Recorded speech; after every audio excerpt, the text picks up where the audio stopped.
warahmatullahi wabarakatuh. Kita mulai dengan membaca basmalah. Alhamdulillahirabbil alamin. Allahumma shalli wa sallim ala Muhammad wa ala alihi wa ashabihi ajma'in. Amma ba'd. Qala Allah Ta'ala fil Qur'anil Karim. A'udzu billahi minasy syaithanir rajim. Bismillahirrahmanirrahim. Rabbana inni askantu min dzurriyyati biwadin ghairi dzi zar'in 'inda baitikal muharram. Rabbana liyuqimus shalah faj'al afidatan minan nasi tahwi ilaihim warzuqhum minats thamarat la'allahum yashkurun. Rabbana Rabb kami, inni askantu min dzurriyyati, sesungguhnya aku telah meninggalkan di antara keturunanku, biwadin ghairi dzi zar'in, di suatu lembah yang tidak dapat ditumbuhi tanaman, inda baitikal muharram, dekat dengan rumah Engkau yang dimuliakan. Rabbana Rabb kami, liyuqimus shalah, agar mereka melakukan salat secara sempurna dan berkelanjutan. Faj'al afidatan minan nasi tahwi ilaihim, maka jadikanlah hati manusia condong pada mereka. Warzuqhum minats thamarat, dan berilah mereka rezeki berupa buah-buahan.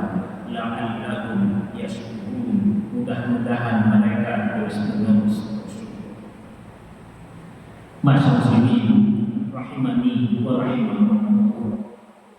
Ayat 37 surat Ibrahim tadi menggambarkan di antara doa Nabi Ibrahim alaihissalam kepada Allah, khususnya ketika beliau membawa pindah anak dan istri beliau meninggalkan negeri yang subur yaitu Syam, dipindahkan ke lembah yang tidak dapat ditumbuhi tanaman.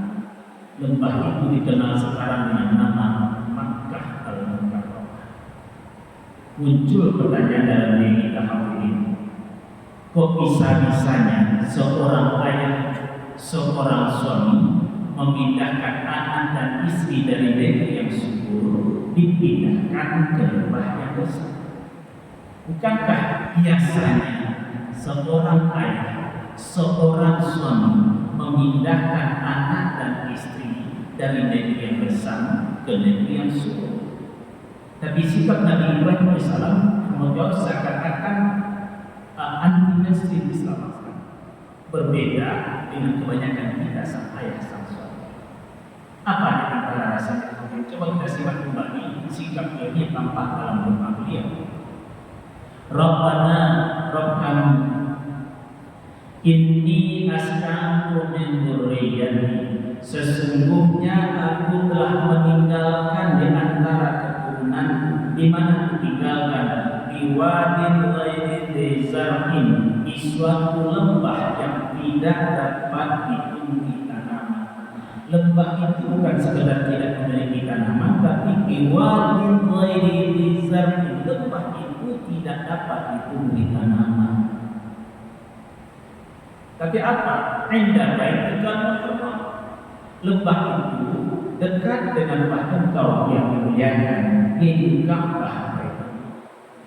Doa ini mengajarkan pada kita, lembah ini memang lembah yang besar, ditinggalkan negeri yang subur, dipindahkan anak istri ke negeri yang besar ini. Tapi walaupun lembah ini lembah yang besar, tidak dapat ditumbuhi tanaman, dia sangat istimewa. Apa istimewanya? Inda baitikal muharram, dia berada dekat dengan rumah Engkau yang dimuliakan, Ka'bah. Ini betul-betul mengajarkan pada kita sikap beliau ini. Asalkan tetap berdekatan dengan Engkau yang Allah, asalkan tetap mengikuti ajaran Engkau ya Allah, Andai kata kami mesti tinggal di lembah yang besar ini, lembah ini akan kami ikuti, akan kami diami, asalkan tetap dekat dengan Engkau. Sebuah badan tauhid yang sangat kuat kita dapatkan dalam doa beliau ini. Bahasa kita orang sekarang, beliau berani keluar kota, keluar dari zona nyaman secara fisik. Karena apabila tinggal di zona nyaman secara fisik, tapi batin tidak nyaman. Apa penyebab batin tidak nyaman? Jauh dari aturan Allah dan Rasulnya. Ini yang sangat beliau pentingkan. Asalkan tetap dekat dengan Engkau, tersimbol dari dekat dengan rumah Engkau, bahkan lembah yang besar ini pun akan kami diami. Karena hampir kita paham di masa itu negeri Syam juga banyak diikuti oleh syirik masa itu. Pelajaran pertama kita hadirin, sikap seorang ayah, sikap seorang suami. Begini beliau menjaga keimanan anak dan istrinya, walau harus tinggal di negeri yang besar. Bukankah sikap ini terasa kita butuhkan? Karena hadirin, bisa kita rasakan diri kita masing-masing. Tidak jarang kita ragu-ragu, bahkan berat rasanya meninggalkan zona nyaman secara fisik, tapi batin tersisa. Contoh, mungkin terlanjur selama ini memberi makan anak istri dari hasil riba. Dengan cara riba menurut kita mudah mendapatkan uang, sehingga dengan cara itu mudah kita memberikan fasilitas pada anak dan istri. Bahkan anak disekolahkan di sekolah-sekolah elit yang mahal SPP-nya, tapi batin tersisa ketika kita tahu itu hasil riba. Bukankah tidak jarang kita enggan meninggalkan zona nyaman secara fisik ini, paling tidak ragu-ragu, padahal batin tersisa. Sikap beliau mengajarkan betapa seorang ayah, seorang suami berani keluar dari zona nyaman secara fisik, asalkan batinnya tenang. Bukankah hal ini tidak sedikit kita yang membesarkan anak istri dari hasil jual tempe yang banyak menyengsarakan ekonomi pedagang muslim menengah ke bawah, menghisap darah. Tidakkah kita ingat pesan Nabi, la riba illa fin nasi'ah, tidak ada riba yang banyak terjadi zaman jahiliyah kecuali riba nasi'ah. Riba nasi'ah banyak terjadi zaman jahiliyah. Prakteknya zaman jahiliyah, si A berhutang seekor hewan umur 1 tahun pada si B. Sampai batas waktunya si A belum mampu membayar akad. Apa kata si B? A, engkau beri tangguh membayarnya, tapi besok bayar dengan hewan umur 2 tahun. Hutang hewan umur 1 tahun dibayar dengan hewan umur 2 tahun. Ini praktek banyak terjadi zaman jahiliyah, dikenal dengan nama riba nasi'ah. Tapi bukankah melalui riba nasi'ah banyak orang yang merasa nyaman secara fisik, fasilitas mewah mudah didapatkan, tapi batinnya yang bermasalah. Sikap Nabi Ibrahim alaihissalam sebagai seorang ayah, sebagai seorang suami, beliau mengajarkan bahkan andai kata harus keluar dari zona nyaman, biarlah. Nyaman secara fisik apa gunanya, tapi batin tidak benar. Rabbana inni askantu min dzurriyyati biwadin ghairi dzi zar'in. Rabb kami, sesungguhnya telah meninggalkan di antara keturunanku di satu lembah yang tidak dapat ditumbuhi tanaman, tapi lembah itu istimewa dan baik dikal muharram. Lembah itu dekat dengan rumah Engkau yang dimuliakan. Apa guna dekat dengan rumah Engkau yang dimuliakan? Rabbana liyuqimus shalah. Rabb kami, agar mereka melakukan sholat secara sempurna dan berkelanjutan. Simbol dari mereka terus menerus tunduk pada Engkau. Kita pahami dari yuqimus sholat, aqama, yuqimu, yuqimuna, liyuqimus sholat. Di antara makna bahasanya adalah melakukan sholat secara sempurna dan berkelanjutan.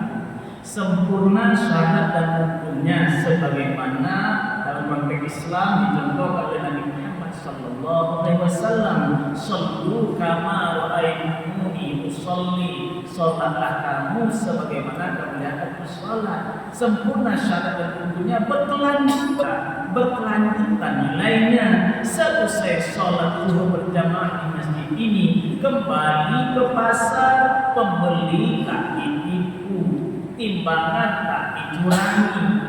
Liyuqimus shalah, selesai sholat kembali ke rumah, istri tak lagi gelisah takut mendengar telapak kaki suami, karena selama ini bila suami pulang yang diterima istri hanya makian dan tamparan. Tidak, liyuqimus shalah, selesai sholat berjamaah, ketika kembali ke kantor atau menjadi pemimpin rakyatnya pun tenang dipimpin oleh sang pemimpin yang sholat ini, karena berkelanjutan nilai tunduknya kepada Allah.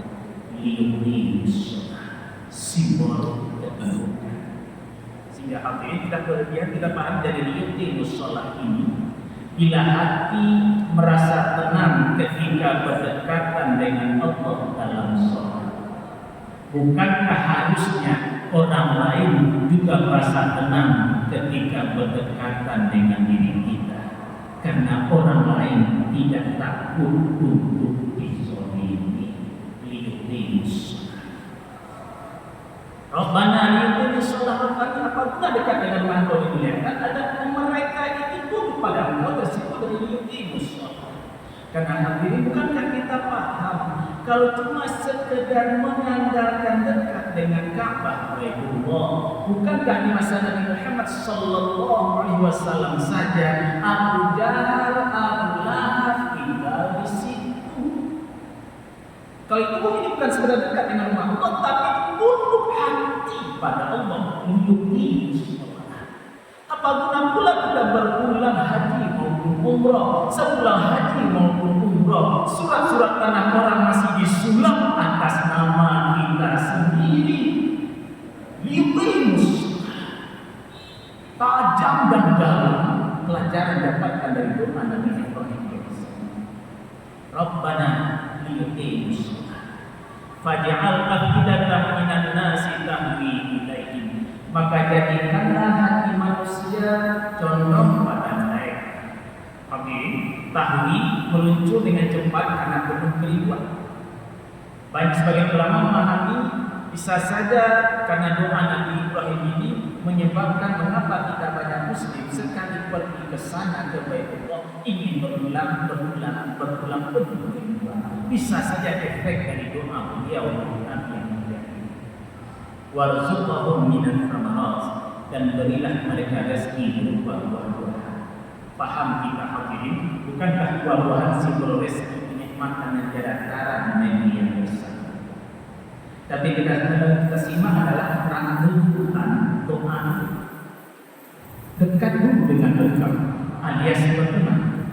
Tanda beriman tunduk pada Allah, sehingga walaupun tinggal di negeri yang besar, ketundukan itu mudah-mudahan akan mendatangkan rezeki.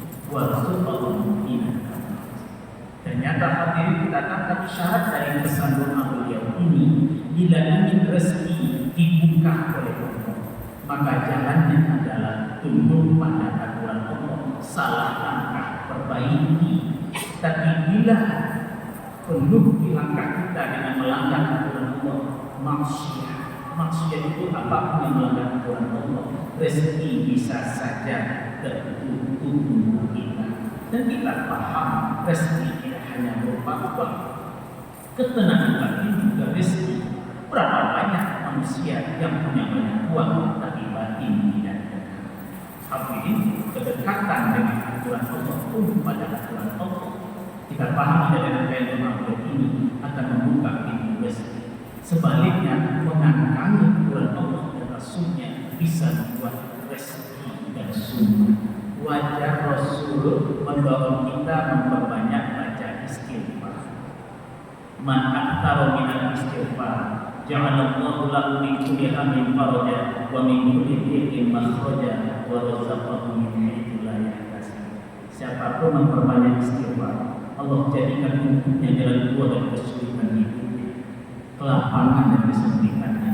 Allah beri rezeki dari sisi yang tidak menentukan. la'allahum yashkurun. Apabila itu semua agar mereka terus-menerus bersyukur. Karena kita paham bersyukur akan membuat hidup bahagia. Tapi yang bahagia belum tentu mampu bersyukur. Dari permintaan oleh kita, jauh cara pandang seorang ayah, seorang suami Nabi Ibrahim alaihissalam memindahkan anak dan istri dari negeri yang subur ke negeri yang besar. Mudah-mudahan bermanfaat. Astagfirullahaladzim. Wassalamualaikum warahmatullahi wabarakatuh.